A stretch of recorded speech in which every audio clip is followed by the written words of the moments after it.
All right. Happy New Year, everyone. It's a new year, and a whole new set of webinars are coming at you this year. What a way to kick off 2021, which has been deemed the International Year of Creative Economy for Sustainable Development by the United Nations. Virtually every major industry has experienced or is in the process of experiencing disruption. And this is not news to anyone who is alive in 2020. What's interesting is that housing in the United States has mostly been able to sit on the sidelines with its first cost-dominated business model and uniquely disaggregated industry, but not for much longer.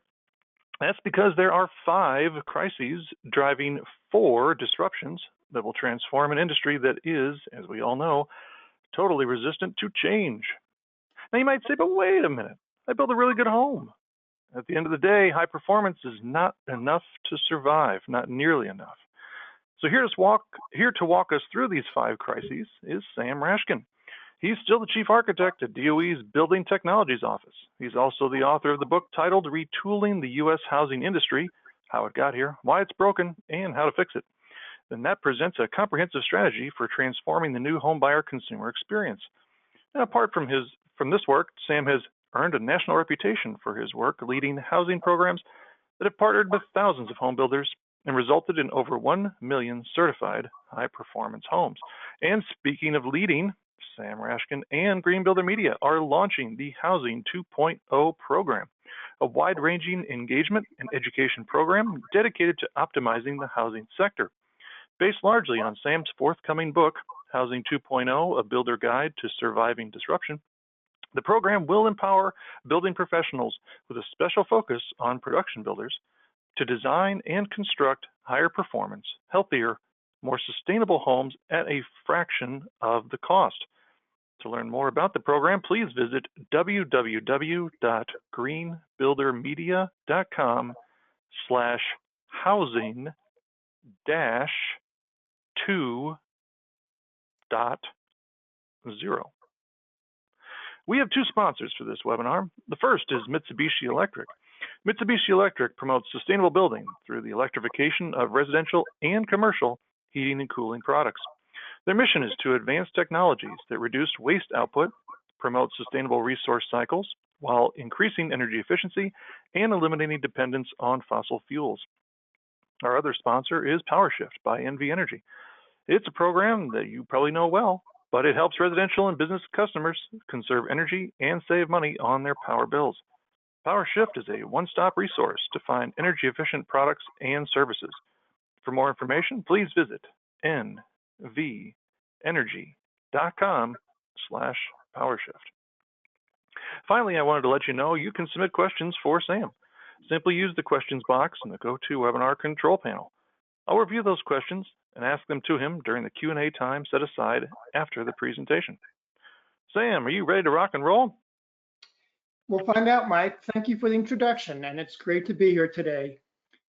Like I always like to say before I begin any of these sessions, I know we're all being bombarded by lots of web content, virtual meetings, and webinars.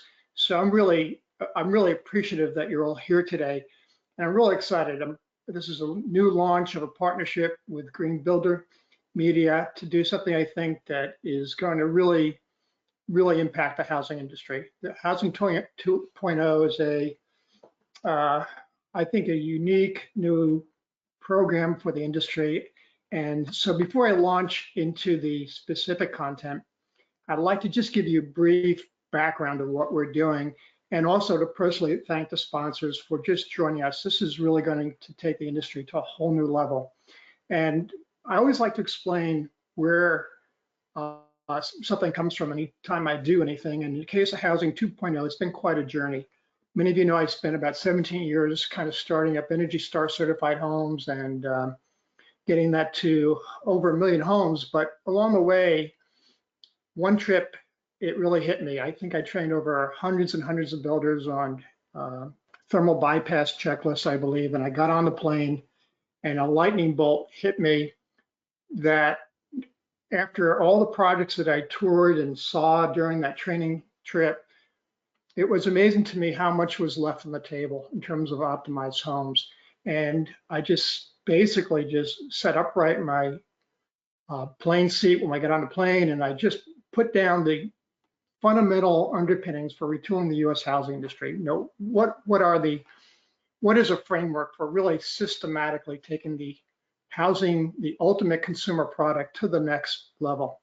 And that led to a whole array of workshops and boot camps over 5 years, just intensely engaging some of the best leading builder executives, getting feedback, more research, rinse, wash, repeat over and over again for 5+ years, just getting feedback. And that's when I've joined Green Builder Media to bring the new book out in the next month and a half or so, Housing 2.0. Couldn't be more excited, have some amazing guest expert features in there and amazing expert feedback that's really informed this vision. But most importantly, after 5+ years, I think we've arrived at a near consensus on a consistent process for just how you can just get so much more value and cost savings out of homes.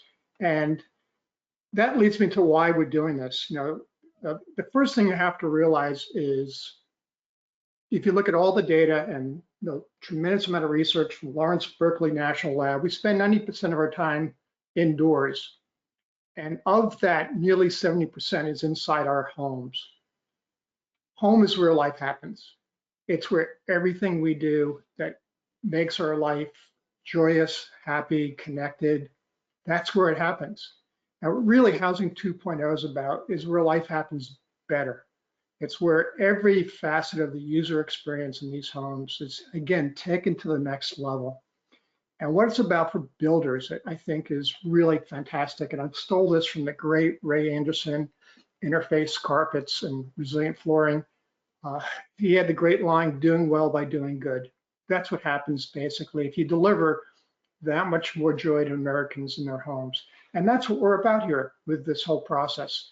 And just so you want to know how we do it, essentially, we invest more in the front end with really critical expert input that helps optimize the products. And that's both really great consultants and experts on the front end and how we do performance and design and landscaping, lots of important aspects of housing. And then we integrate features that we know will make the experience better. You know, things that we don't maybe include, like storage, outdoor spaces, whatever it may be.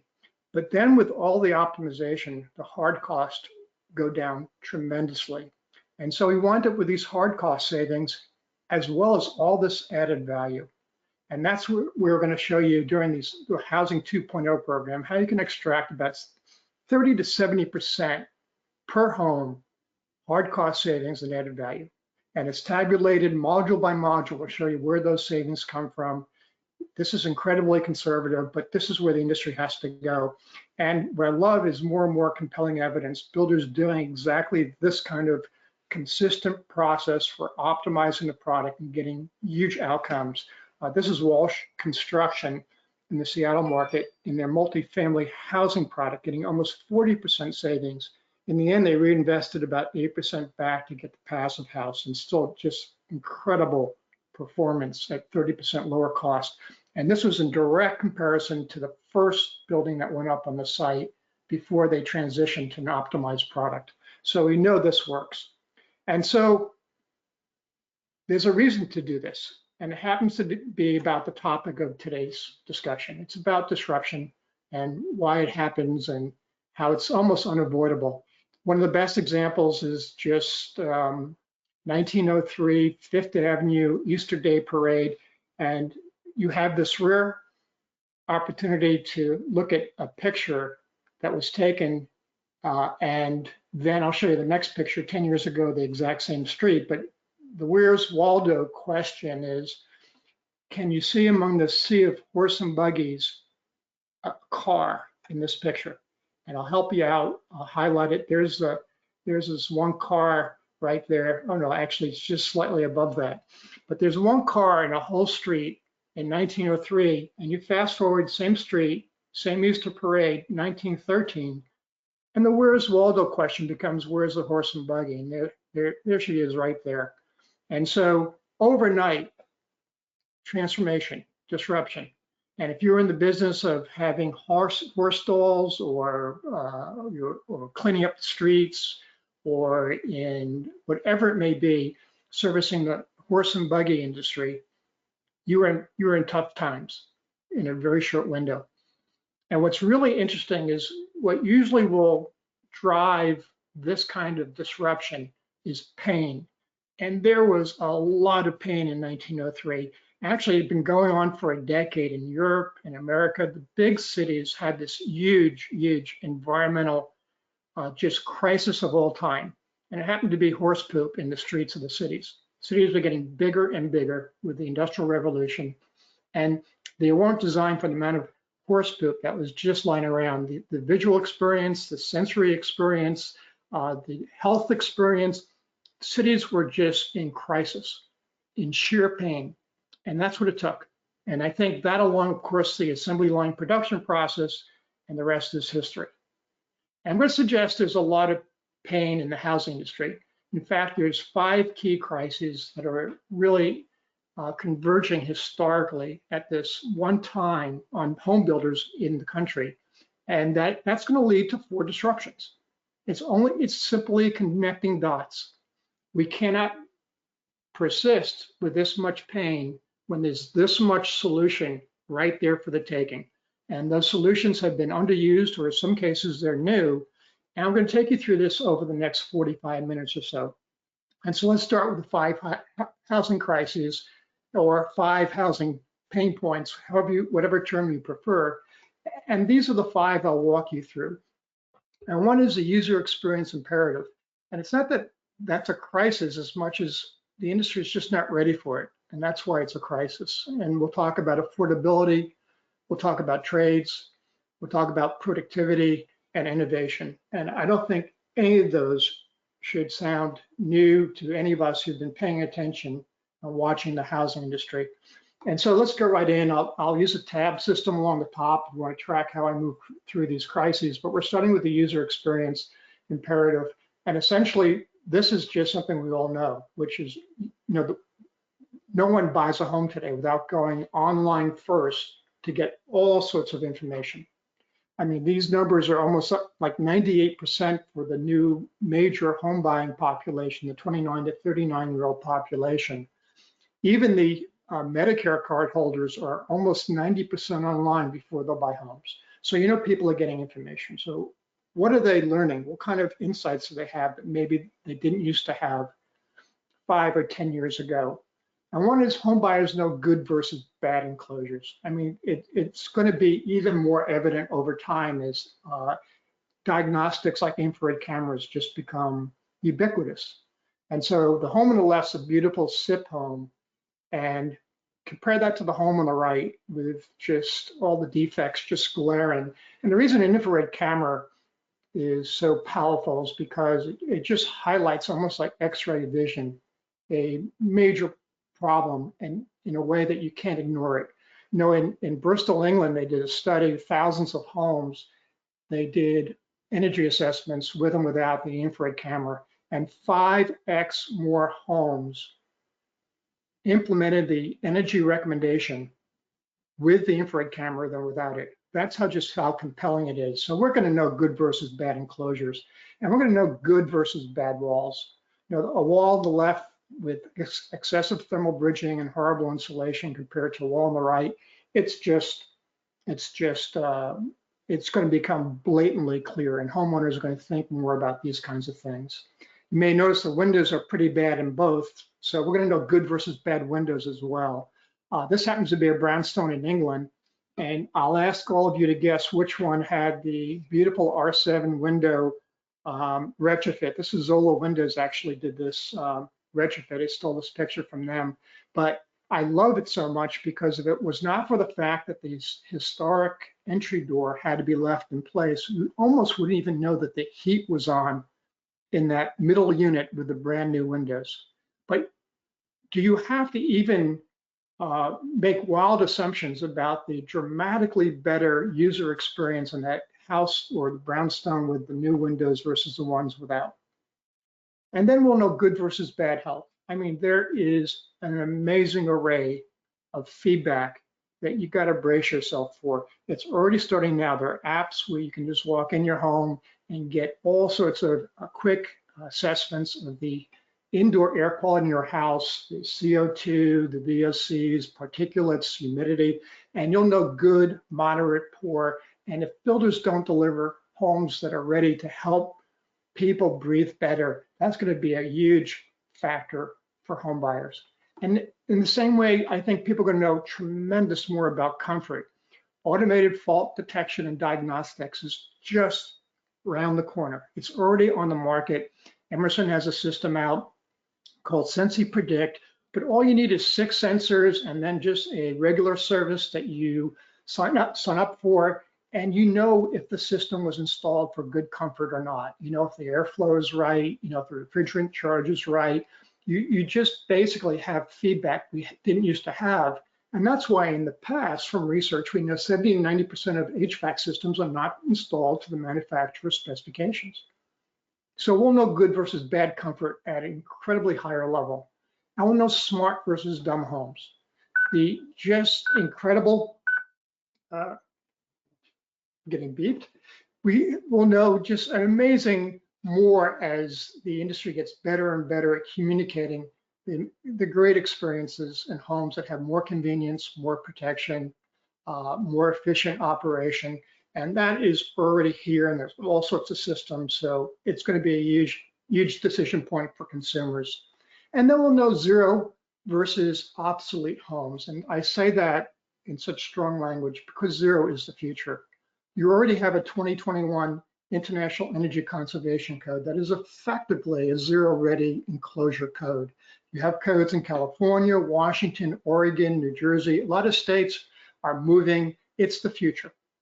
And that means basically if you're not building at least a zero-ready enclosure, your home is illegal to build in 3, 4, or 5 years in many locations at a greater and greater rate across the country.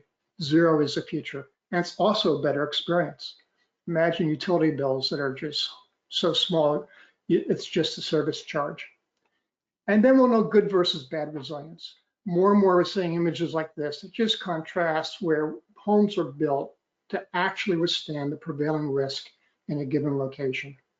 And the ability for builders who do this and provide the protection is going to be a big point for a lot of consumers in many markets that are getting increasingly challenged by an amazingly more intense and frequent set of climate disasters. And then there's also this factor where home buyers are going to know certified homes versus trust me homes.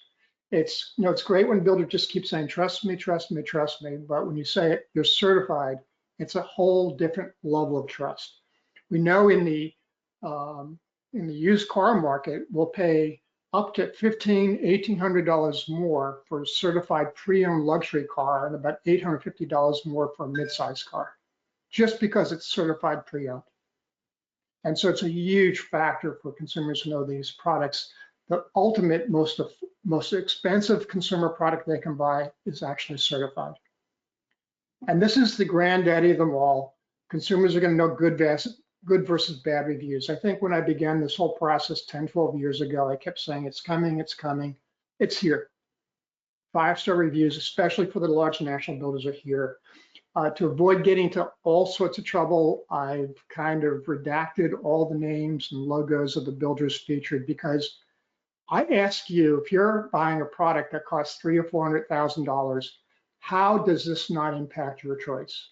There are 1-star, 2-star, 1-star, and then there's a 4.5-star and a 4-star option. My wife and I won't go to a restaurant for an $80, $90 meal if it's a 3, 2, or 1-star restaurant. Just an $80, $90 meal, you are filtered. You are screened from our consideration if you are not a 4 or 5-star restaurant or hotel or any kind of product I'm going on Amazon to shop for. You've got to be a 4-star, 5-star builder. That's an imperative. That's just what you have to do to make it through and get on the list of 7, 8 homes that any consumer will look at before they stop looking.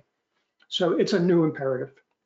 And so that's the user experience imperative. And this one is probably the one that's most in the background and the one that drives a lot of Housing 2.0 guidance that we'll talk about later.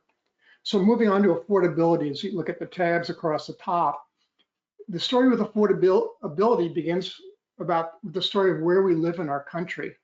There are about 11 or so of these mega regions where populations are concentrated around some sort of robust transportation infrastructure.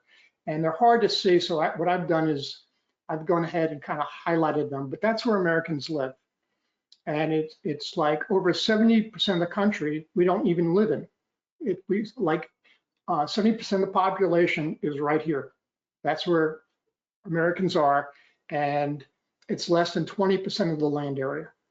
Now, let's come back to this, but now let's look where America's affordable. And in this map, basically, it kind of just summarizes all the survey data and studies and research on median home price compared to the median average wage and where homes are affordable and not affordable. The size of the circles basically reflect the cost of the home. The bigger the circle, the more expensive. Oddly enough, you see the bigger circles in California and Seattle, New England, and the color of the circle is yellow or orange if it is not affordable, and it's green if it is affordable. So now let's layer on those 11 mega regions we just talked about. And the point I want to make is where we live is basically it's not affordable. I mean, every place except for the the southern state Gulf Coast region might be affordable, some Midwest markets and Appalachia, but essentially in almost all the major markets, housing prices have just gone past the average wage earner's ability to afford that home. And we knew this already. All the symptoms are right there from all the news stories that we see every day. 40% of Americans can't pay a $400 unexpected expense. 40% of households get they have to replace an appliance or they need a repair in the house. They can't afford a $400 expense. Just about 80% of workers are living paycheck to paycheck, not even saving any money. And the one that surprised me that came up last year was we had a record 7 million Americans 90 days behind in the loan payments. And this was pre-COVID. And we had not had that level of delinquent car loan payments even back to the big recession, 2007 to 2010. It was about 6 million Americans were delinquent. And before COVID, we were 7 million.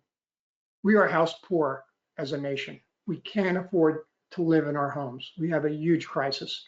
And if nothing else, I'll just look at the trend data and say, this is insanity. The median income is going up so gradually compared to the appreciation rate for home prices that it's just not sustainable.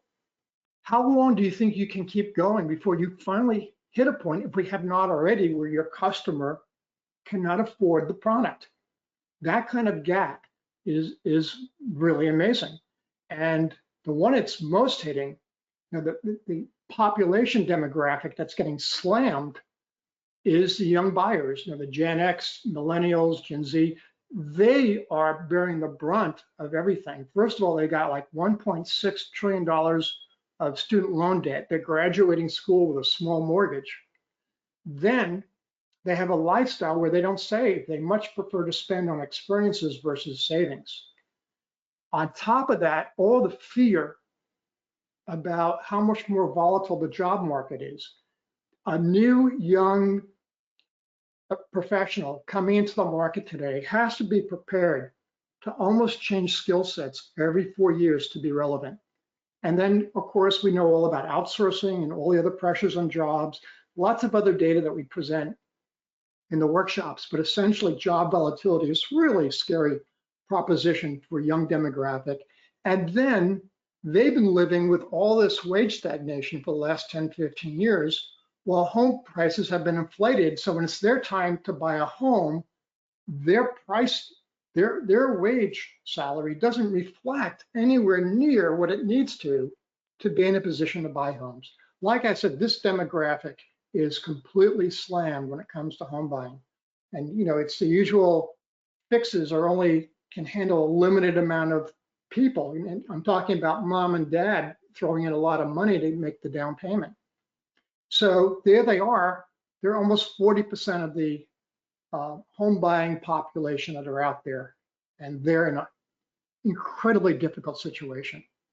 So not surprisingly, you're seeing this historic increase in renting instead of ownership in the country. Again, these are all pre-COVID references, but it's only getting worse since then. But it keeps getting higher and higher in terms of who can afford and not afford. And we know from data that even again pre-COVID, not a single state where a minimum wage earner can afford a basic, just plain vanilla bedroom, 2-bedroom rental. You'd have to pay someone in San Francisco about an income of $133,000 to afford a really basic 2-bedroom apartment. And of course, that reflects why people are moving out of certain states, while jobs are moving out of certain states.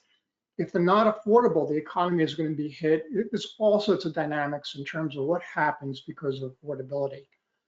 And one of those dynamics is, of course, that investors are rushing in to build to rent and to own the homes. So they wind up owning the appreciating part of the home asset, which is the land, and they rent the depreciating part, the house, because houses need repairs and maintenance over time. And so that's happening. Large national builders are moving in and building homes to rent. It's a huge shift, knowing that the ownership profile in the country is going to have to change. And of course, where do we build? And the cost of land is getting so high.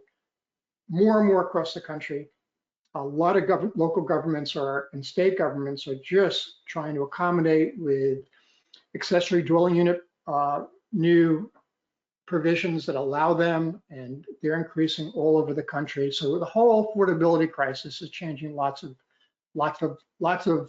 housing industry ways of life, and so that's a huge crisis.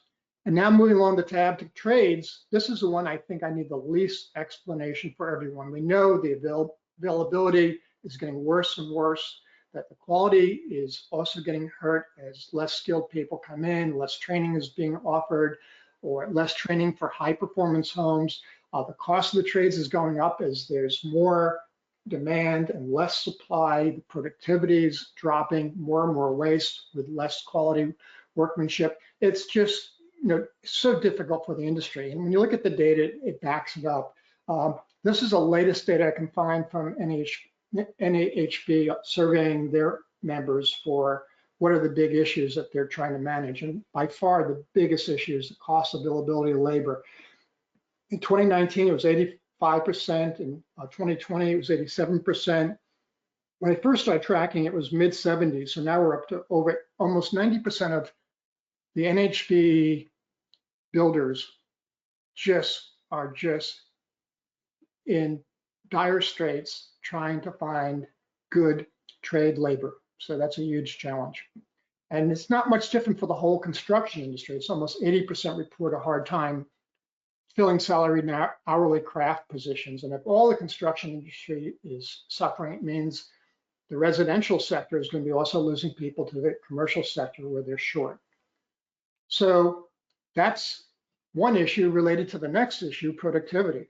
And when we compare housing to manufacturing, it's almost 2 times less productive in terms of $1,000 of value, $1,000 per worker for added value. And it's just a huge difference between manufacturing and construction. Between all job classifications, I think it's 3x, because the tech industry just is incredible in terms of their productivity versus the other industries. So paring it down to just manufacturing from the McKinsey study, you see a 2x difference. And here's where this is so critical. In the manufacturing industry, about 62% of the cost goes into adding value, 12% is supportive work, and then 26% of the cost of making a product doesn't add value, it's waste. In contrast, you're only adding, out of the cost of construction, 10% goes into adding value, 33 is supportive activities, and almost 60% doesn't add value. That is just not sustainable. To think we can keep trudging along with the same productivity profile doesn't make sense. Again, this is also from the McKinsey study. And then, of course, what they find is when I look at basically the cost that this is imposing on the industry, the productivity gap is It's almost $1/5 trillion. And so, again, this is back in 2017, the famous study they did, but nothing has gotten better since then. And so we can just look with our eyes and see this lack of productivity, comparing and contrasting the housing industry with other industries. So we take the auto industry and go back to that Easter Day parade, 1903 in New York City, and wonder why there was only one car in a sea of horse and buggies, because this is how cars were made, right? We had all the pain, but we didn't have the innovation, the solution to address it. We just made cars in garages. One person would cobble together all the parts and make a car. And of course, big innovation in 1910, 11, 12, 13 that got us to a sea of cars with only one horse and buggy was the assembly line. Again, famous Henry Ford Model T assembly line just was transformative. Now, when we look at how cars are made today at a modern production line, it's insanity how far the industry has gone from 1903 to today. One of the sad parts about manufacturing, of course, you'll notice how few workers are on the assembly lines. There's so much automation it takes over. So let's contrast that to housing. I can find this picture from the National Archives of a home being framed in Omaha, Nebraska, on a reservation. And this picture looks interesting, and compare it 140 years later to 2020. And I challenge people when we go live, let's name all the innovation that 140 years that we've got. And I think the best we come up with is, going from balloon framing to Western platform framing. And that's more because we can't get straight lumber pieces long enough to do balloon framing. Engineered lumber, better connectors, power tools. There's not a lot going on before you're done. You just don't have a lot of innovation to really speak of. It's stunning how this industry compared to other industries just hasn't implemented technology and new solutions. And so the industry, of course, is struggling. The industry association recognizes it takes about 10 to 25 years to get new technologies into the market. And I think that will be conservative compared to how slow some technologies are, like framing, the one we just talked about. And the drivers for innovation are data, software, technology that deliver a better experience. And that's where the housing industry is really weak. Again, going back to the McKinsey study, this is a different one where they did look at all the different industries and to what degree they integrated digital technologies. And if I highlight construction for you right there, you'll see it again, it is a remarkable lack of leveraging such an important innovation like digital technology, software, data. It's just not happening. The only industry worse, for those that can't read it, it's agriculture and hunting is the only industry that has less use of digital technology. So that is a big reason for lack of productivity. So when we make a car, we virtually make it first on a computer. It is completely, every part, every piece of the assembly is figured out, optimized, everything's contoured for maximum performance, everything is developed and specified for the best materials that are most efficient and give the most protection. It is completely done on a computer. We can do the same with homes. We don't. But if we did, speed, quality, accuracy, efficiency, waste reduction, systems integration, machine learning, automated bill of materials and scheduling, all this is sitting on the sideline, not being leveraged by this industry, but one of the largest industries in the country. So it's a huge thing that this innovation is not happening in the industry.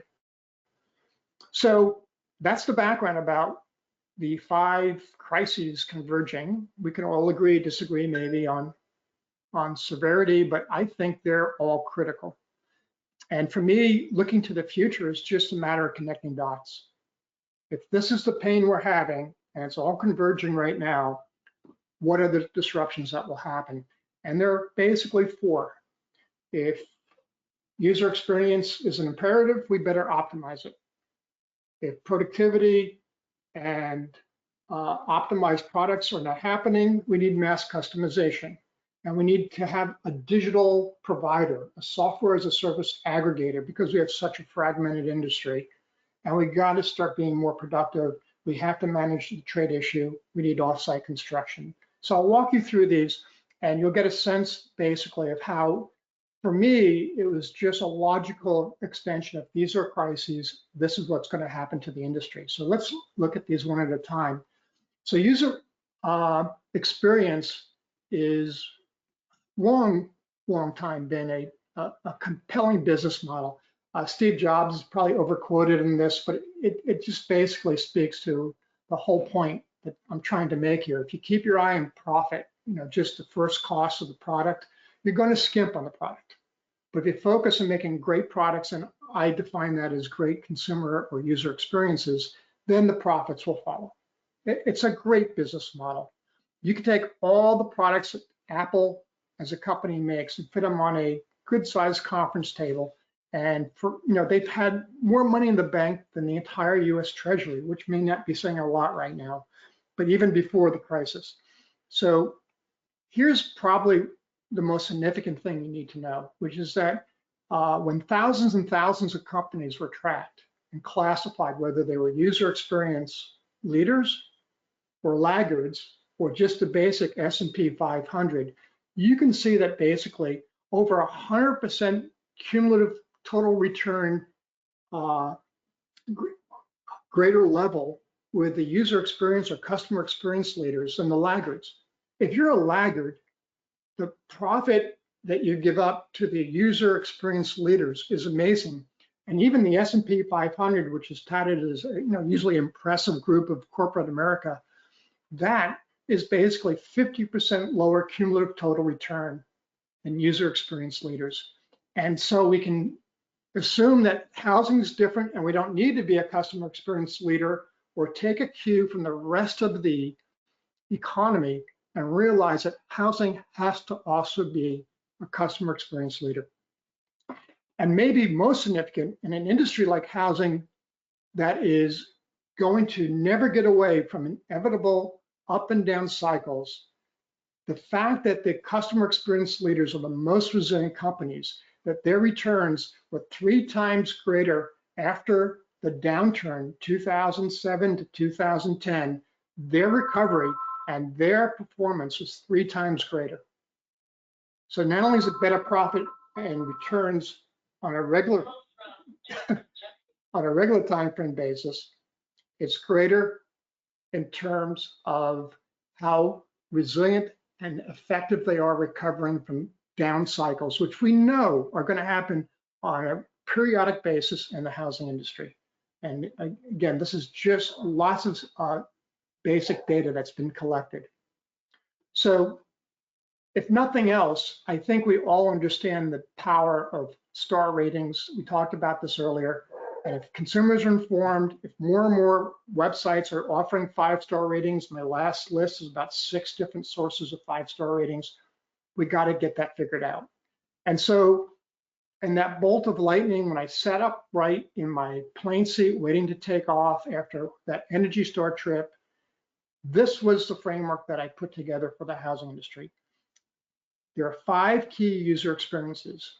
Place matters, so it's a community experience has to deliver on a great place to live. Design matters, so the design has to create homes about how we live and get the most joy out of the spaces that surround us.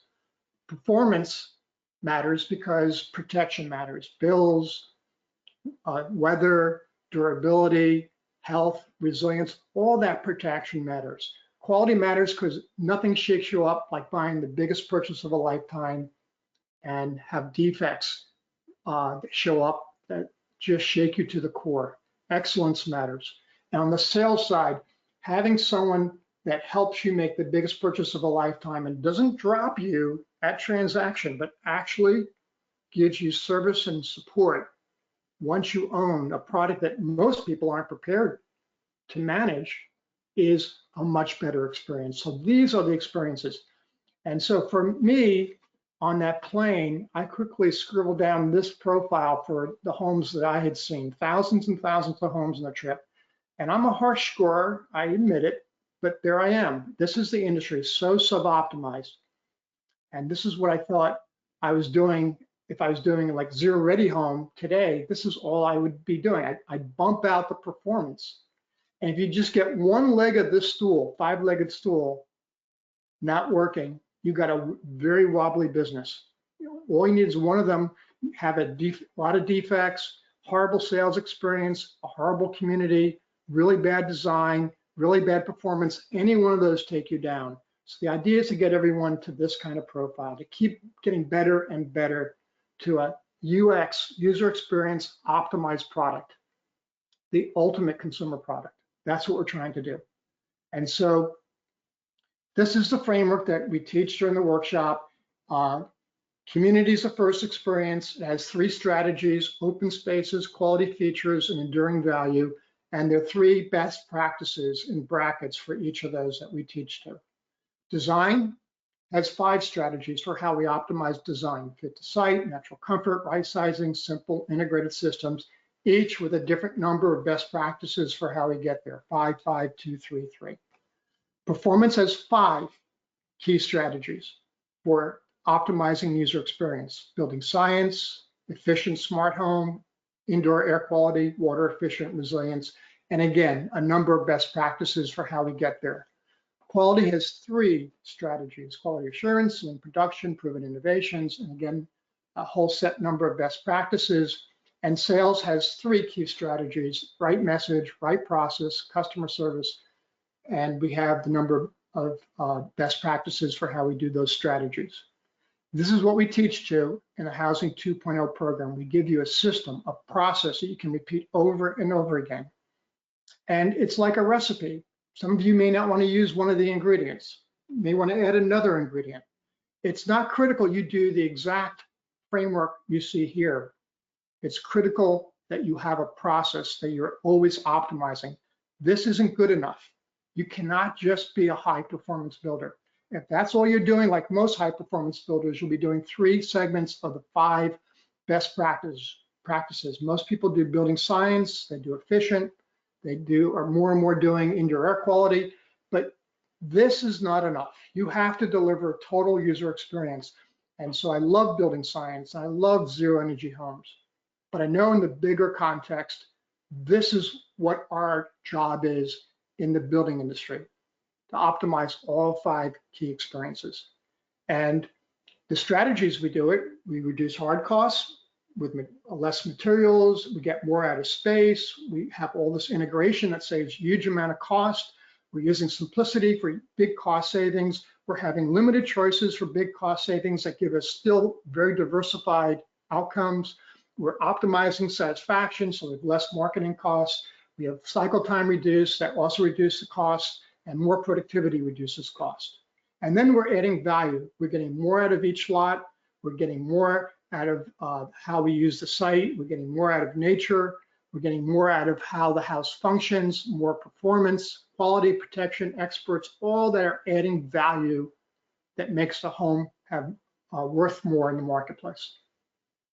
And so connecting the dots, if we're going to have a user experience optimization strategy, we're attacking head on that user experience imperative. We're addressing community design, performance, quality, sales, and we're going to make the home more affordable with all that extracting of hard costs and added value. That optimization framework just makes a house much more affordable. Okay, housing disruption number 2, mass customization. So I'm sure all of us would like to have our clothes custom made at tailor.com or go to a shop and have everything fit perfectly. We can't afford it, so we don't do that. And we don't really suffer hardly at all. Mass customized clothes comes in all the right sizes and shapes and styles, and we get almost anything we want without having to have a custom tailor. And we probably save about 70–80% of the cost. That's what we do in the clothing industry. We got to do that in the housing industry. And the way we're going to get there is we got to start figuring out how to optimize some basic building blocks that we repeat over and over and over again, that infuse those building blocks with all this world-class expert solutions that again deliver a superior user experience. And now we got to get out of this crazy amount of customization that we think is something we have to do. I don't know why builders think they have to offer that much customization. I hang out at these design centers and I see people wigged out of all the decisions they have to make. There's lots of ways of giving lots of choices without having to do the amount we do today. And if we do all that, we can have diverse choice, amazing streetscapes, amazing interiors, and huge savings, just like the analogy with the clothing industry.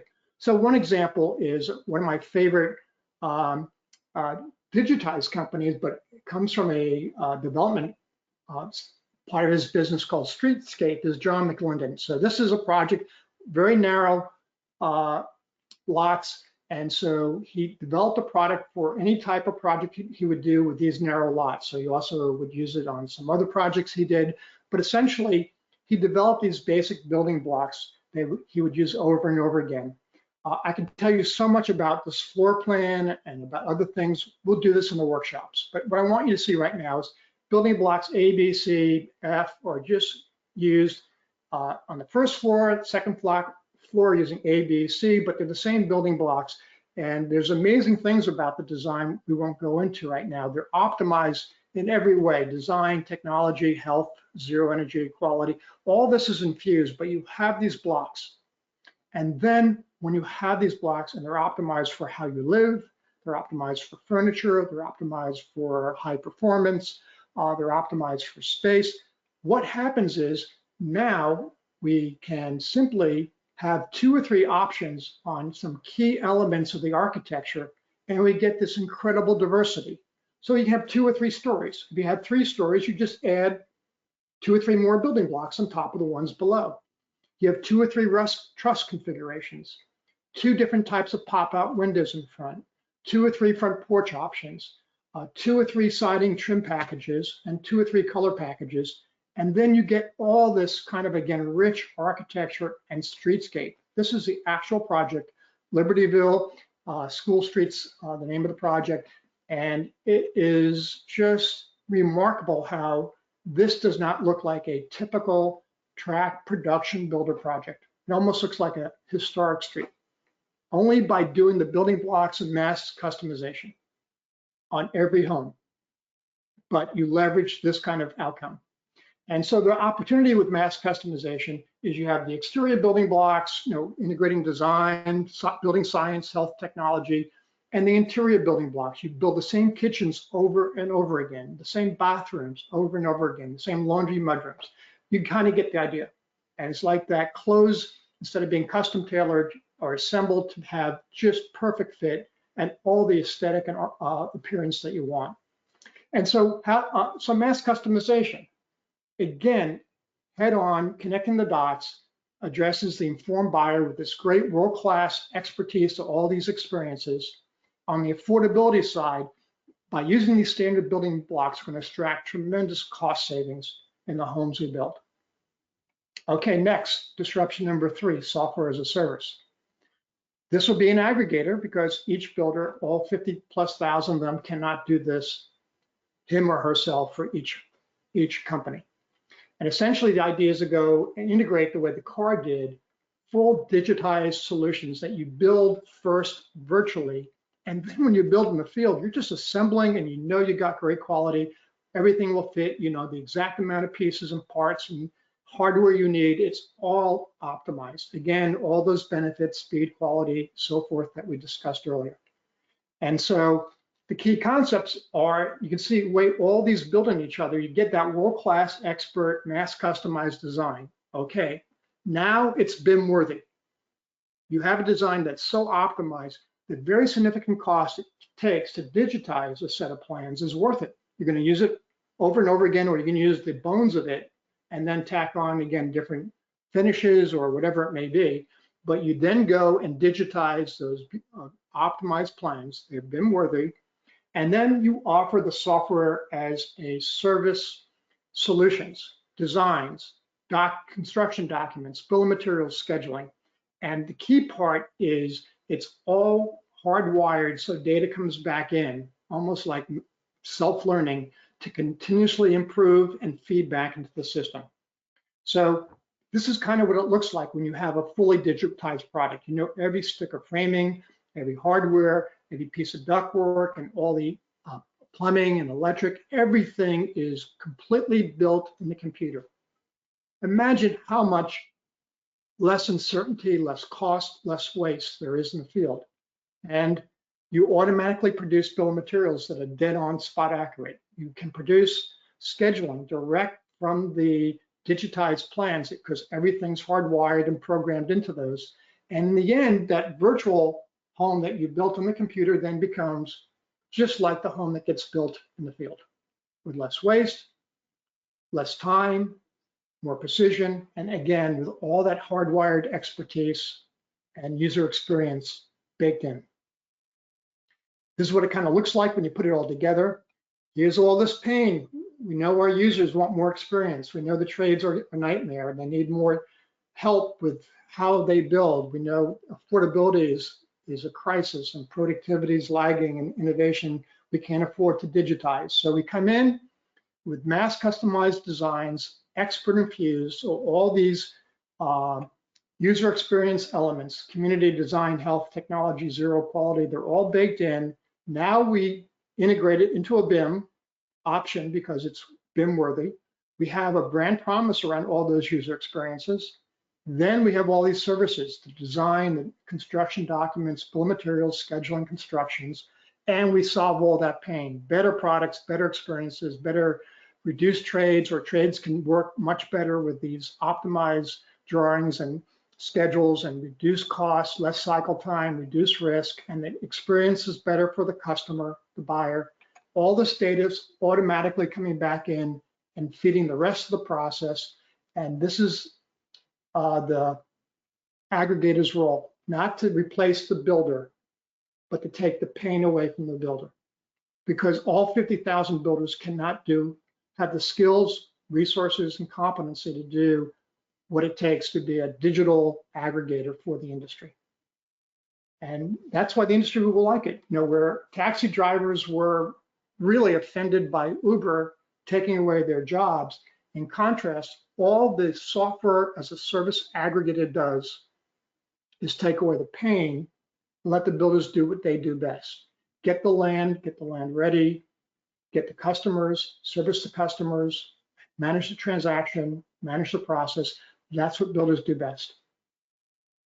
So again, it's just connecting dots. A software as a service aggregator keeps building on what we've been doing so far, the optimized designs, the building blocks, the mass customization. Now we're applying innovation with digital solutions, machine learning, productivity, with assembly instructions that are designed for the trade so they actually can do their work so much more easily with less waste, big data to improve productivity.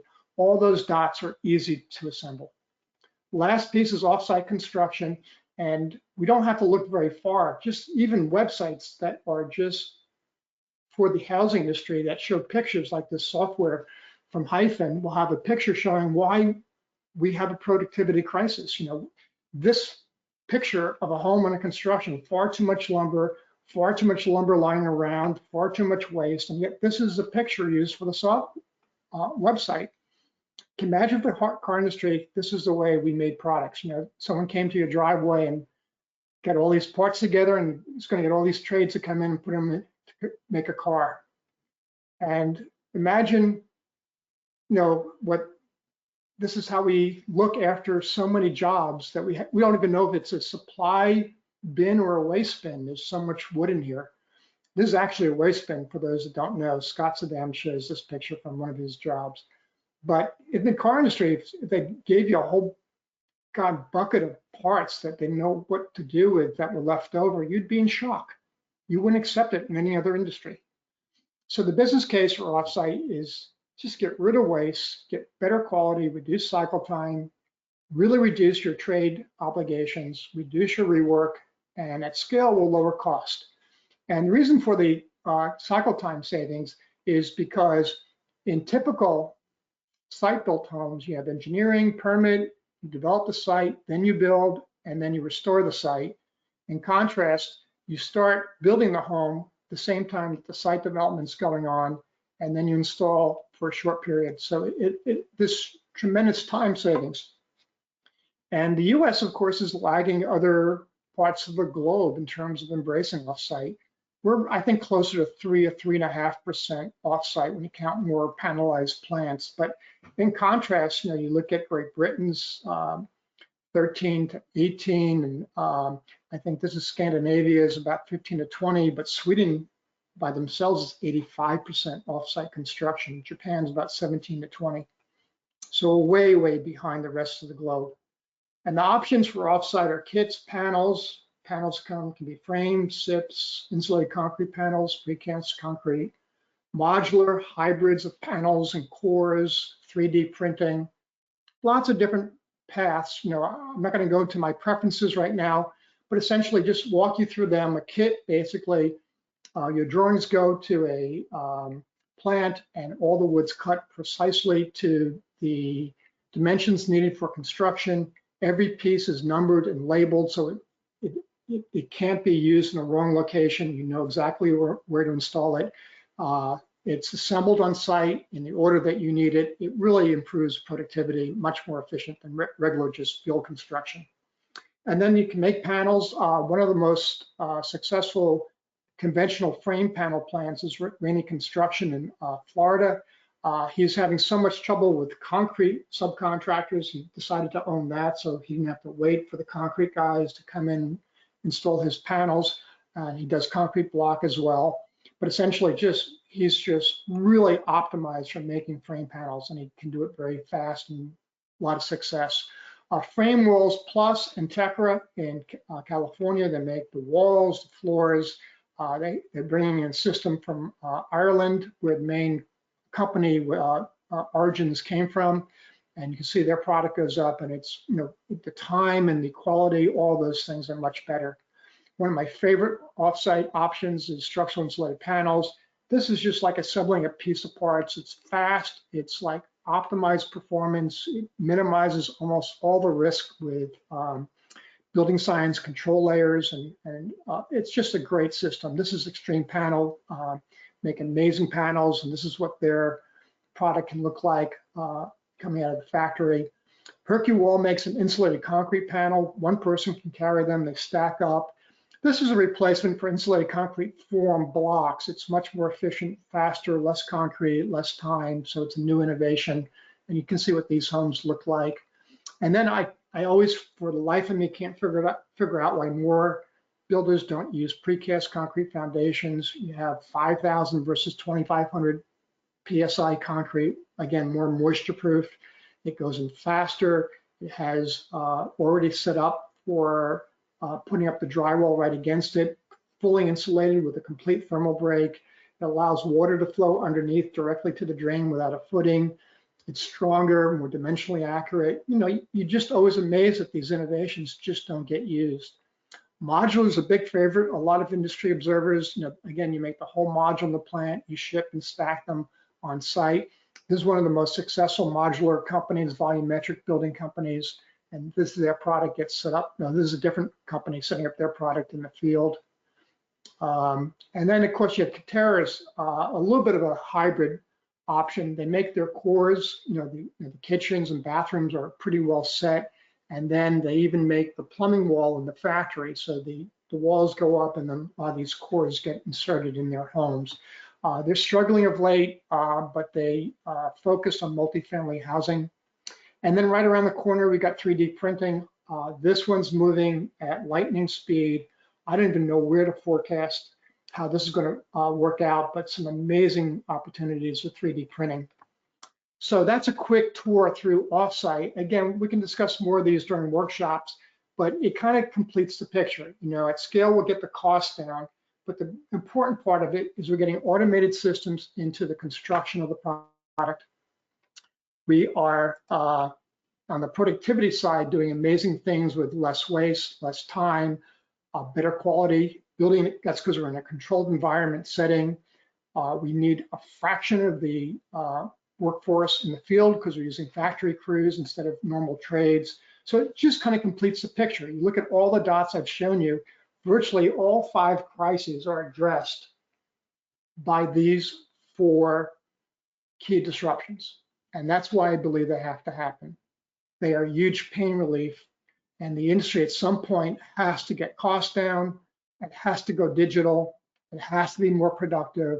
It has to realize that there aren't more trade coming. There's a tsunami of retiring older people out of the workforce rather than people coming in.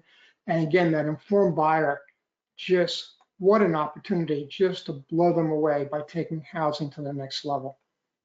And in the end, this is where I get my costs. This is a summary of what we showed during the workshops with the details and specific best practices and how they work to get these savings. But just the 5 key experiences, about actually 30 to 70% savings. Mass customization, about 20 to 30. Digitizing has at least another 10 to 20% savings. Ultimately, I think factory built homes will get us to 25% savings, but just huge, huge benefits. So how do we do this? Well, we're going to bring builders in and other housing professionals to 5 weeks of the Housing 2.0 program workshops. The first week, we'll go through more detail about disruption and crisis solutions. We cover a lot what we cover here today. Week 2, we're going to optimize the community experience and all the best practices for doing that. Week 3, we'll optimize the design experiences and all the best practices for doing that. Week 4, we'll optimize performance and quality. And lastly, week 5, one of my favorite topics is optimizing sales. Huge opportunity in the industry to take sales and just rethink it in a way that's so much cost savings and more value for the buyer. And we'll wrap everything up after that. And we'll basically get you to 30 to 70% hard cost savings and added value. That's what we'll do with the workshop. And for the action groups is a separate smaller group of 10 to 15 builders that will work collaboratively, almost like a Builder 20 club out of National Home Builders Association, but we'll work in groups so that we're sharing lessons learned, we're sharing cost information, we're sharing solutions that are most effective for how we can leverage cost and value. And there are 5 meetings for how we'll do that with the select group of builders.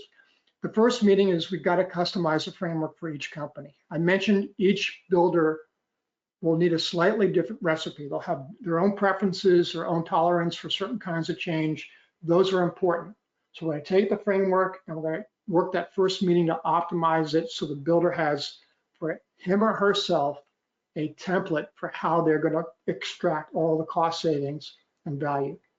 Meeting number 2, we're going to take 1 or 2 preferred product homes and benchmark it to that framework. Meeting number 3, as a group, everyone will share their first draft of how they got their first tier of savings and value and share costs and other kinds of lessons learned.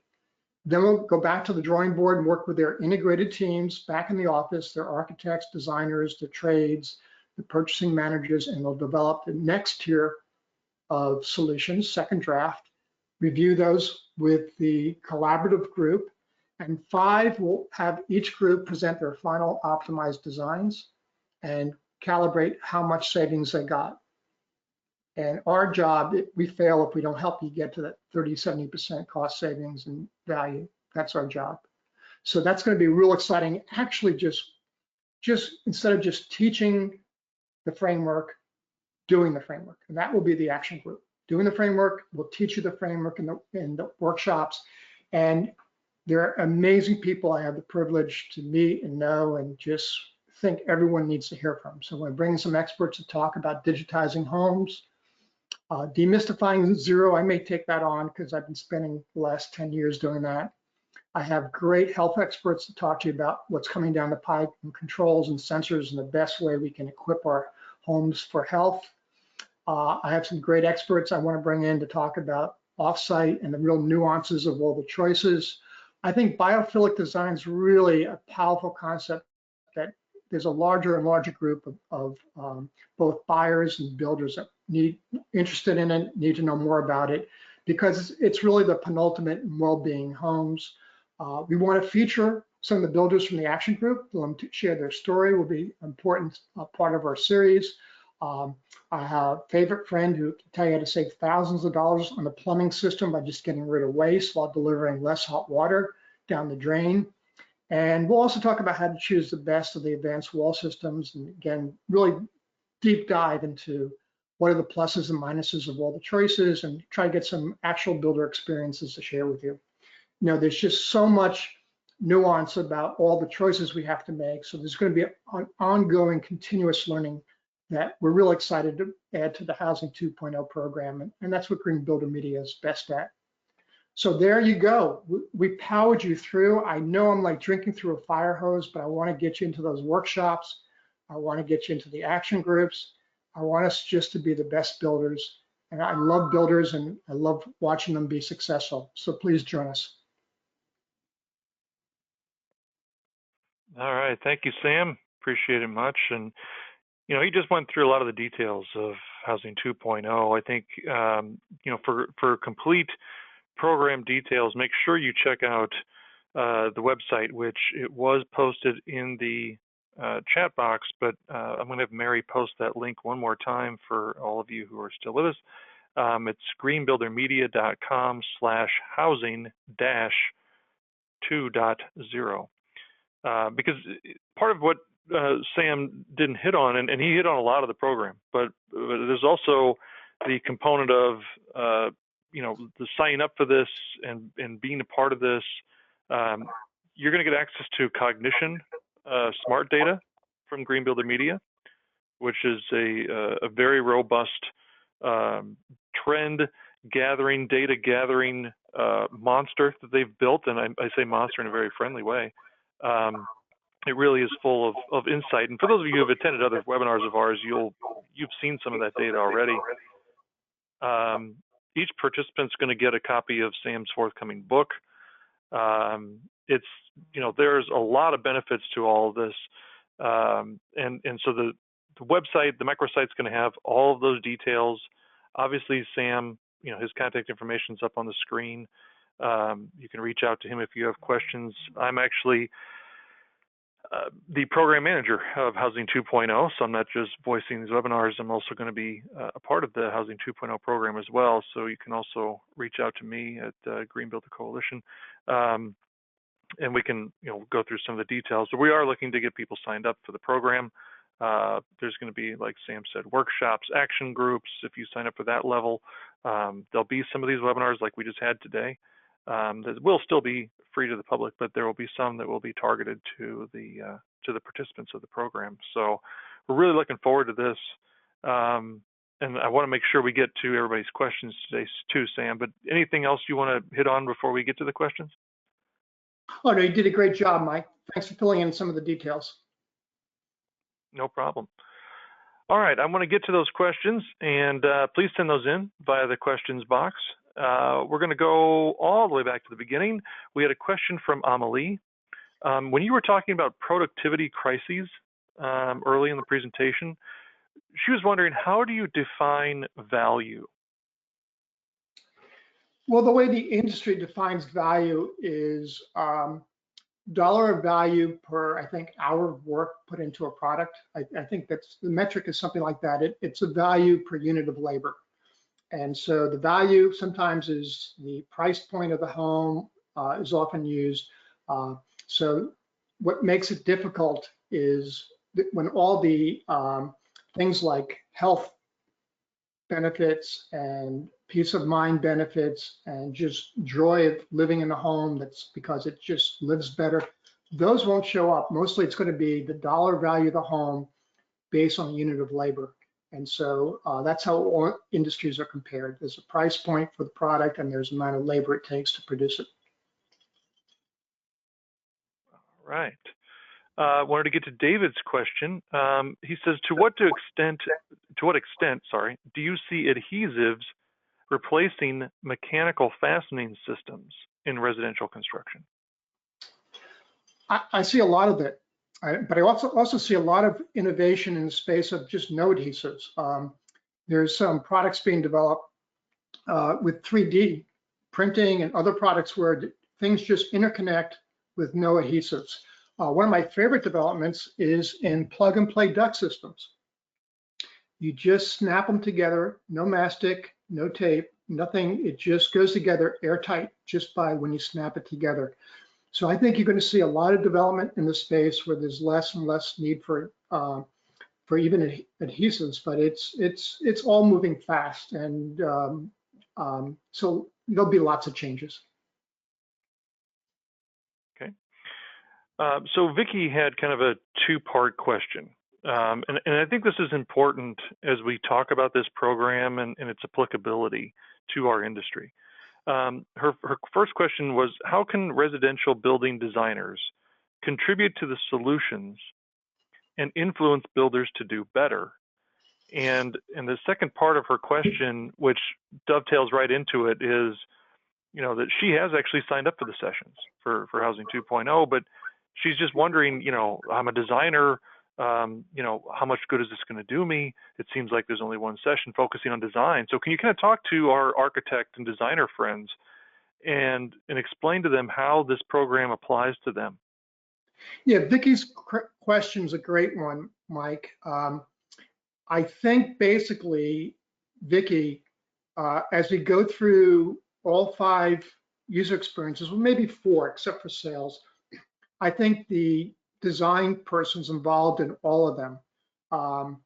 Essentially, for instance, on the quality side, if you don't do integrated design, where if it's a builder that's managing the process, they integrate along with their designer all the key decision makers. It could be the purchasing manager, it could be the sales manager, the trades, the engineers, the HVAC designer or sub, all the key players that have going to be responsible for that project, whether it's buying the materials, constructing it, selling it, whatever is going on with that project, they should be influencing the design and helping optimize it. And so you should be involved on the quality side.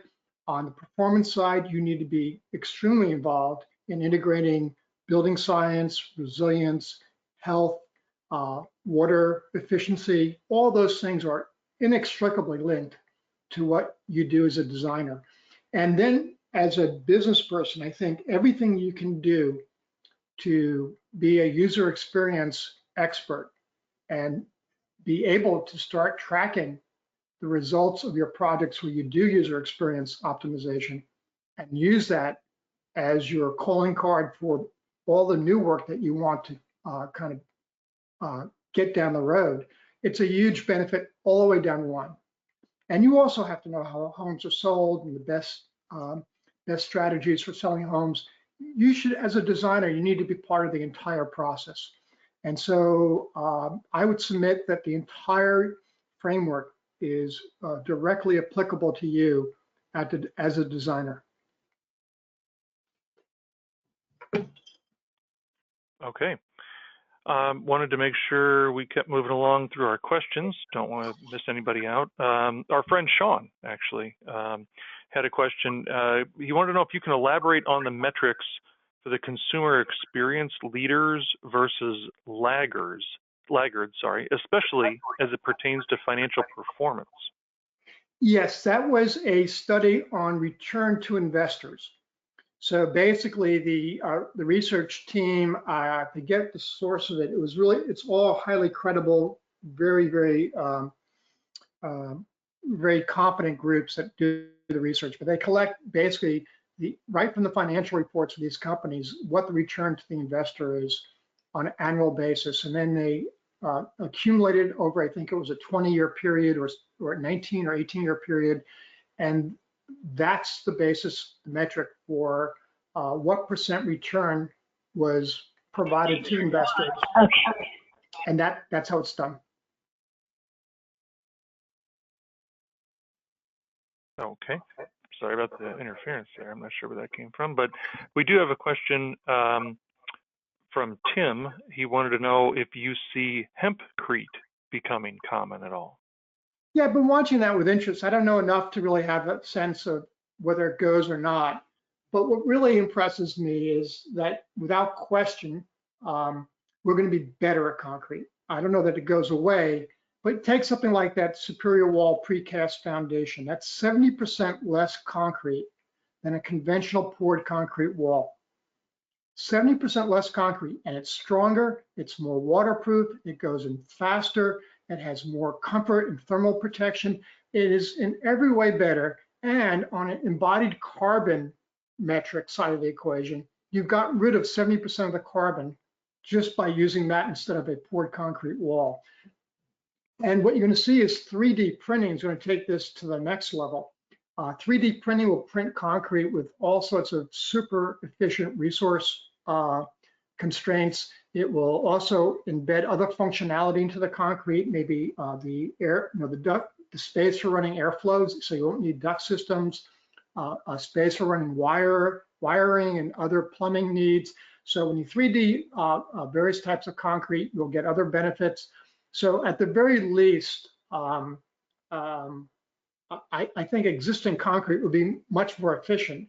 Other new solutions like hemp-based solutions, stainless steel construction is an alternative to concrete, building foundations out of wood or SIPs, all of those are there for the taking. And I think it's a very complicated calculus to kind of look at how they compare, but hemp-based concrete is just one more that's on the table. And so I'm going to track it myself, but right now I don't know that we know enough to make a call. Gotcha. Man, we're getting great questions from our audience, and I love how engaged they are. We're going to keep moving along here. Give me a simple question, Mike. Give you a simple one?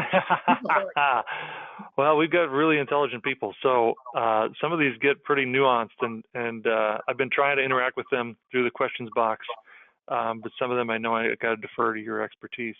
So as an example, Deborah wanted to know, what do you see happening in the house design industry in regards to stock house plan sales versus custom architectural design?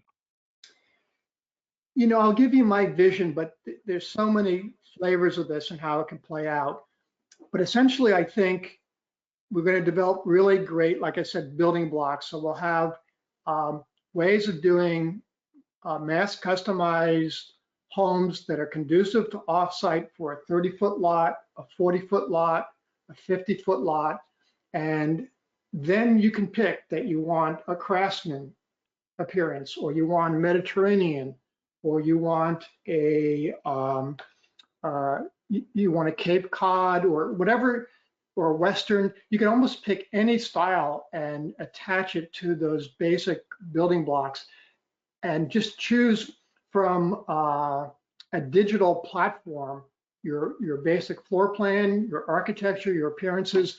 It's all going to go digital, and you're going to basically put together your house. But you know you're going to have these amazingly optimized spaces because each building block's embedded with functionality for furniture, for flow, for performance and building science and health and smart technology. All that's already embedded. And so you're going to get that experience, but you get to kind of move things around. But essentially, the costs are so optimized because you're rebuilding the same building blocks over and over again. You're just kind of you're kind of putting different skins and easy cosmetics on top of it. So I think on the design side, you know, there will always be a significant market for custom design homes. That's not going to go away. There's always going to be a need for architects to come in and do an optimized process still, but for a very customized solution. A lot of home buyers will want to have something of that nature. But if we look at the basic affordability challenge ahead of us, I think we can deliver amazing solutions for them, and just at substantial cost savings. So I think the design process, it's all going to change quite a bit. We have a question from Howard, and actually two different Howards, and they're asking kind of similar questions.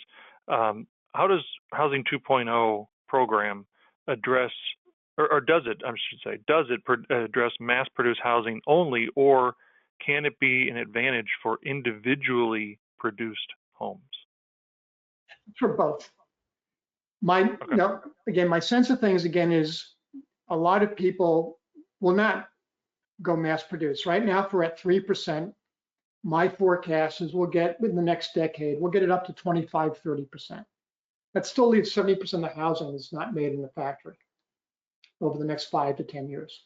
And so there's going to be a ongoing need for solutions that still optimize the basic systems we have now. Okay. And also from our friend Howard out in Hawaii, he wanted to know, you cited 30 to 70% savings, and he's wanting to know, is that savings for the buyer? And just a little bit of clarity on that point. It's 30% savings and or added value combination. If you remember that very early graphic, one is we have a significant hard cost savings, and then we have all this added value. For instance, if you look at the research on views, you can add 5 to 100% more value to a property based on how much view you integrate into that product. And I will submit that what I see left on the table in terms of having every either side or backyard, depending what's available on a piece of property, optimize with really a great outdoor space design, you can create a view and add that 5 to 10, 20, 30% value. And so these numbers get huge. I can't even count them all because then the numbers would look unbelievable in terms of how high it is. But so it's 30%, 70% hard cost savings or value, and the hard cost are the builder hard cost savings. And that's a great question, because the reality though is you should charge whatever value it's worth to the buyer. And the best you can do as a business person is have something that has high value, but you optimize just so much waste and unneeded space out of the product that your costs keep going down, which means your profit keeps going up. So so that all goes to your bottom line. But again, it's hard cost savings and value. Again, the book will show all these things, how they add up and where they come from. It's truly extraordinary how much we leave on the table. There is a question that has been asked like 3 different ways by 3 different people, but it's all getting to the same core. And I think if I was a betting man, there's more than just 3 people that have this question in their mind, and it's basically this: how do we break away from this traditional home design, use new methodologies when builders are so traditionally ingrained in the way that they build, the way that they do things like fight codes, at the national level or at the state level or at the local level, to kind of subvert progress. And then when you talk about codes, how do you integrate something like this into various codes at, again, those 3 levels, national, state, and local? How do you get over that huge obstacle? I thought you told me no more hard questions. Well, this is just the beginning, my friend. We're going to have so many wonderful and deep questions as we go through this program throughout the year, Sam. I'm looking forward to it. So, and God, these are all the right questions, I have to say. So here's my best way to address that series of questions. First of all, remember, 70% of the population live in those 11 mega regions. And most of those mega regions have a fairly homogeneous set of regulations and codes. Some of them do cross state lines, but essentially even there, I think it's possible to come up with a solution that is the worst case solution. In other words, whatever code's the most rigorous you can address. So you can come up with a mass customized solution that's for a certain mega region and know that you have a huge market opportunity. So, I think that's basically how that works. Eventually, I think factory production will lobby for a national code that applies to plant-made homes that is almost like the HUD code is a manufactured product that has one national code they have to build to. Notwithstanding regional climate factors mean more or less insulation, let's say. So that's the last part of the question. But the hard part that they're asking is how do you get builders to change when, again, they're so resistant and there's so much difficulty with paradigm shifts. And my answer is essentially that you start with the user experience optimization, the core of what we're trying to teach with Housing 2.0. You start optimizing the product. And what will happen is more and more offsite companies are going to be integrated with Housing 2.0 types of solutions, and then the builders will have their choices. I believe personally that it would be too compelling for builders not to use a really great integrated SIP product or a modular product that really figures this out and comes with a complete package. I just don't believe they'll be able on a site-built basis to match up to the user experience that kind of holistic solution from the plant will offer. All sorts of integrated designs and built-in features and optimized convenience. There's things you can do at scale. Now, if you try to make a car at each individual dealership, it can never marry up to the quality and convenience that you get from a car made from a big plant in Detroit or Tennessee, wherever. And there's going to be, at scale, too many things you can do that are just elegantly better quality trim, fit, built-in, better appliance packages. When you're doing things at scale, you can't marry up to that individually in the field. And the builders will gradually or fairly quickly, I think, start choosing that much better user experience option. But it doesn't need to happen right away. At the very beginning right now, we can work with builders and start developing a framework so if they want to stay with their basic construction preference, still get that so it delivers a better customer experience. We got a question from our friend Nathan out in Colorado. He saw a graph you had earlier showing construction versus the rest of the workforce, and it had a comparison of value creation and support and waste. And he was just curious as to where the data came from for that graph. I believe that came from the same McKinsey study that calibrated the manufacturing was 1.7 times more productive than the housing industry. So I believe the details in the report support the calibrations of what's adding value, support, all that comes from there. Okay. Speaking of data, the Cognition Smart Data is going to be part of this Housing 2.0 program. So you would also be seeing some data from there as well, Nathan. And speaking of the McKinsey study, we had a question from Mark who wanted to know what was considered value add versus support versus non-value add. He was just wondering if you had any examples of those differences. That's a great question. I don't know all the detail behind how they broke up everything when they look at each business, manufacturing, home building. But essentially, there's work or materials that add to the value of the home. The wall adds value, the roof adds value, and then there are costs that don't add value.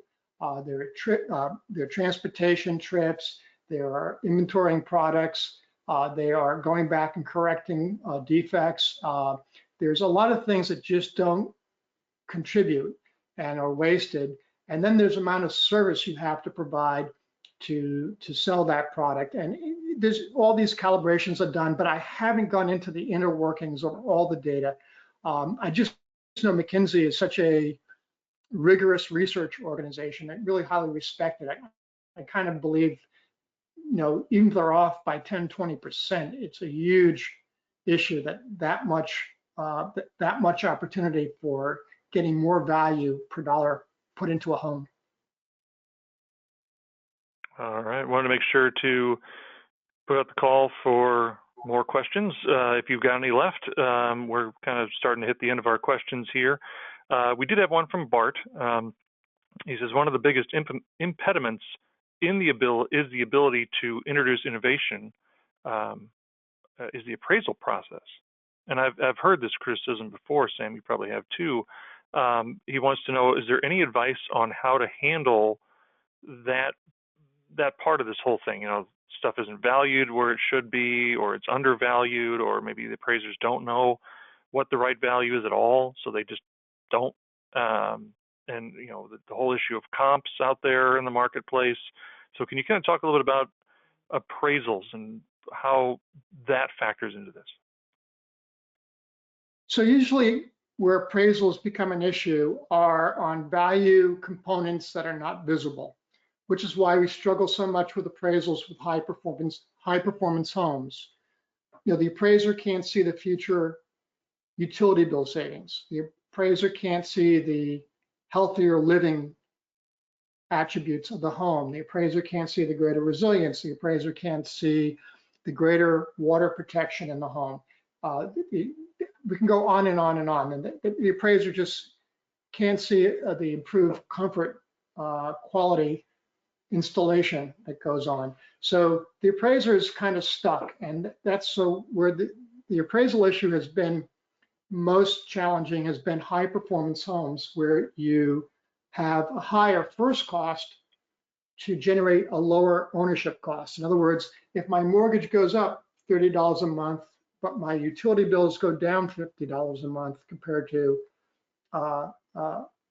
not having those improvements, then it's cost me $20 less a month to own the home, because I'm offsetting my higher mortgage more so with my monthly savings.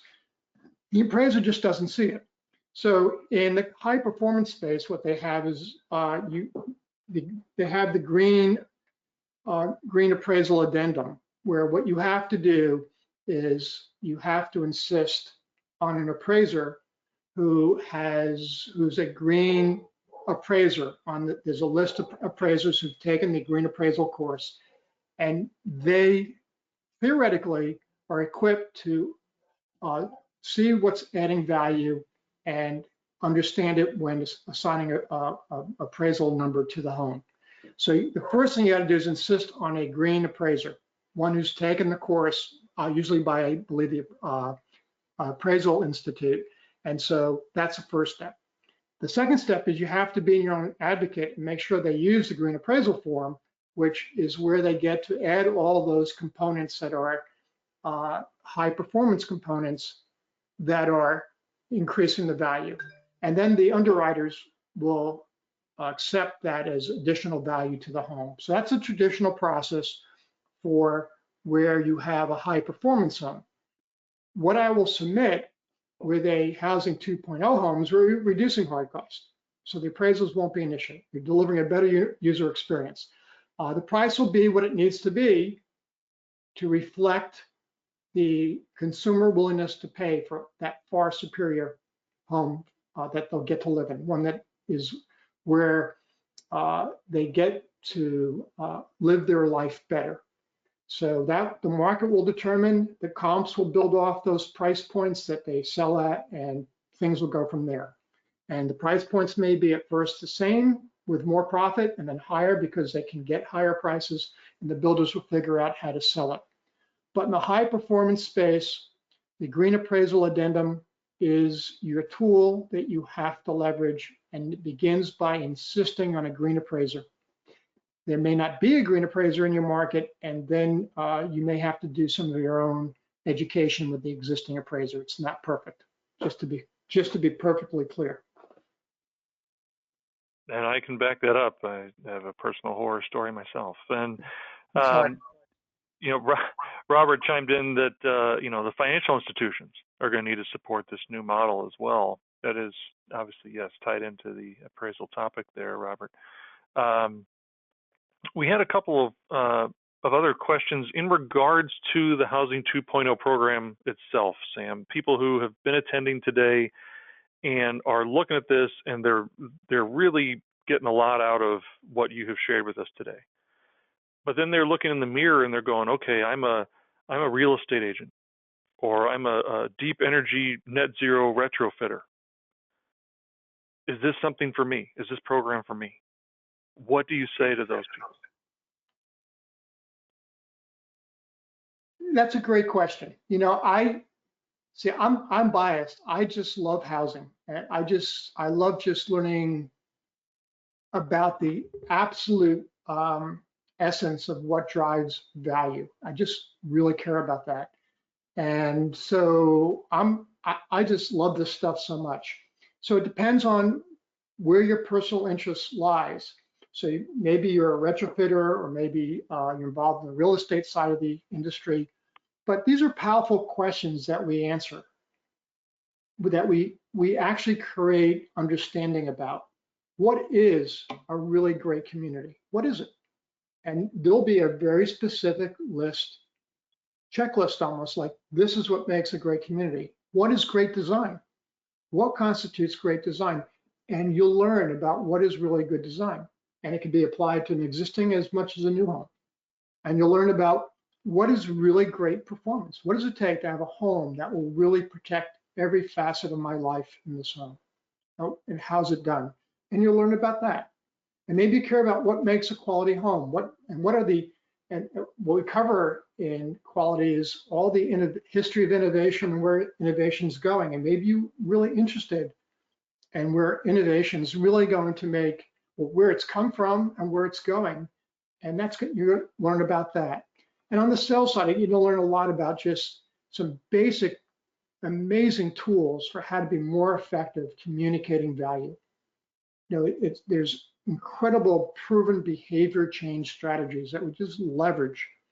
And I don't care if you work in existing homes, you're an architect selling to a client, all those same basic best practices for how you convey value, you know, and how you speak it, how you leverage clarity, they are universally applicable no matter what you do in the industry. So my message is, I think, again, I'm biased. I love all of this. I'm so excited by all of it, and that's why I spend so much time with it. And my favorite thing is to share it. So if you think that's helpful, love to have you. I want to chime in just for a second here, Sam, with kind of my perspective as well. We touched on this a little bit earlier in the Q&A. You know, people are saying, how do we get past some of these entrenched obstacles that are out there in the industry? And I think this ties together. I think, you know, the question of, you know, how does this apply to me in fill in the blank occupation? I don't think we're ever going to get past those entrenched obstacles if we're not all working on this together. I don't think we can just lay this on the shoulders of a few progressive builders or a growing number of progressive builders. I think it's got to be a full community effort. It does need progressive architects, and I've certainly got some in my head right now. But it takes more than that. You know, we talked about, is this, you know, financial institutions are going to have to support this? Yes, but real estate agents would have to. They have to be able to recognize for their clients, you know, hey, here's why this addition to this house, which might change the price by $5,000, but when you factor that over a 30-year mortgage, is, you know, minuscule dollars, you know, a couple bucks a month. But the energy savings or the water savings is that or more every month, then why would you not do something like this? And we need to get the whole community to start to recognize this. And I think that's how you move the needle on this thing. So that's kind of my take on that topic, Sam. But I do want to get back to a couple more questions we have, and then we should be able to wrap up. We talked about zero energy ready. We talked about resilience. We had a question from Robert. He wanted to know, is this also going to touch on topics of carbon neutrality and non-toxic materials? Definitely non-toxic materials. We hit that hard in healthy performance best practices. Carbon neutrality, I kind of lay low for right now. there's just so much going on in the space, and I'm going to let things kind of play out a bit. A couple of 2 cents here just about carbon neutrality. I kind of personally always strive to keep things as simple as I can. It's kind of my strategy in life. And in terms of carbon neutrality, the first thing you got to do is all electric, which is where the industry is going to go anyway. Transportation, housing are going to go all electric. That train's left the station. And so once you're all electric, now you're relying on renewables to offset what you consume, and hopefully what you consume, the rest of it comes from electric generation that's coming from renewables. So then it comes down to the embodied carbon. And in the embodied carbon space, you know, your big offender in home construction is concrete. So that's why I'm so big on systems like Superior Wall. I'm pretty excited if I can knock 70% of my concrete use down with a precast concrete system compared to a poured concrete. I'll take 70% reduction. You know, I'm not greedy. I'm not trying to be perfect. Also, you can move away maybe from some foams if you're really diligent or really care about all the embodied energy and embodied carbon, and use more and more wood products. It's not very complicated, that whole aspect. So we'll touch on some of the simple approaches like that. And you know, the amount of effort and detail you can go into a full life cost analysis of all the materials and can get pretty difficult. And I kind of going to wait to see where the dust settles on that for a while. And we'll definitely feature things where we think they're ready for prime time.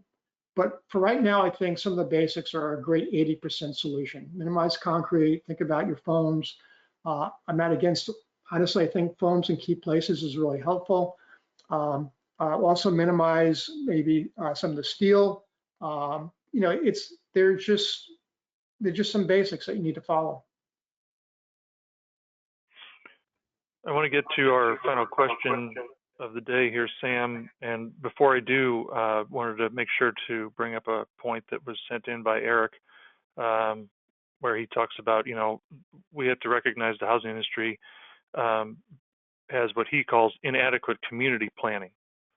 And so part of this is not just the individual builder, not just the architects, not just some of these individual professions, but also the municipal planners, the land use planners, and trying to get, you know, that to kind of think on a more holistic front as well. So I agree with Eric there. Last question we've got here is from Frederick. And he wanted to know, I think it's a great question to end on, by the way. Are there some regions of the U.S.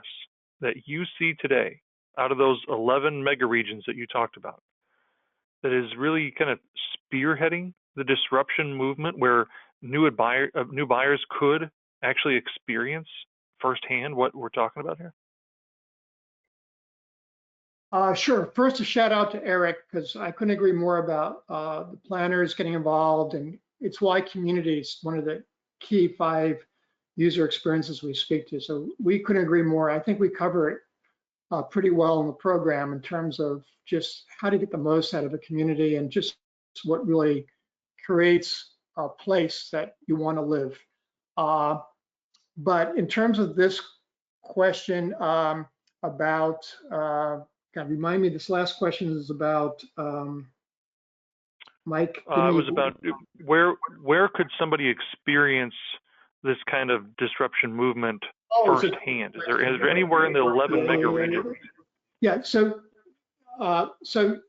this one is kind of like also just a logical answer, which is just go by where the pains are greatest, and that's where you're going to first see a lot of the innovation. So look at the markets that have the most egregious affordability crisis, you know, like the West, California, Seattle, Boston. You can look at the markets where just virtually drowning in affordability crises. Some of it's self-imposed. You know, in California, just the cost in a building a development in one of the suburban locations, you can be up to $80,000, $85,000 before you put a shovel in the ground, just some regulatory fees. So some of the affordability is just driven by the immense regulatory burden that's imposed on the builder, where in other markets it might be 15 or 20,000 per lot. So, but still, I think the locations with the greatest pain, are going to have most of the disruption. And if you look at where a lot of the offsite construction buildup is happening, California, Seattle, Northwest. You're seeing some plants in Philadelphia is where volumetric building systems is located to serve the Northeast, which is a very unaffordable market. So I think that's probably going to be your best signal for where to watch a lot of this disruption happen first. Now, markets where housing is pretty affordable, less pressure to do so. All right, we're going to wrap up right there, Sam. Thank you so much for sharing this wonderful insight with us today. I think a lot of people got a lot out of it. We had nearly 200 people here today checking this out, and I'm sure we're going to have a lot of questions and a lot of interest to track down once we get done here. But thanks again, Sam. Thank you to, like I said, that audience, always bringing the great questions. We love it. Thank you also to Mitsubishi Electric and PowerShift by NV Energy for their generous sponsorship of this webinar. We'll be right back here again next Wednesday, February 3rd at 2 p.m. Eastern Time. And I hope some of the people who were asking about codes come back, because Bill Fay is going to join us to discuss the 2021 IECC and the entire saga surrounding its passage and the appeals and the remaining uncertainty about the future of the IECC. So if you're a code geek, you won't want to miss it. Until next week, stay safe, stay healthy, and take care.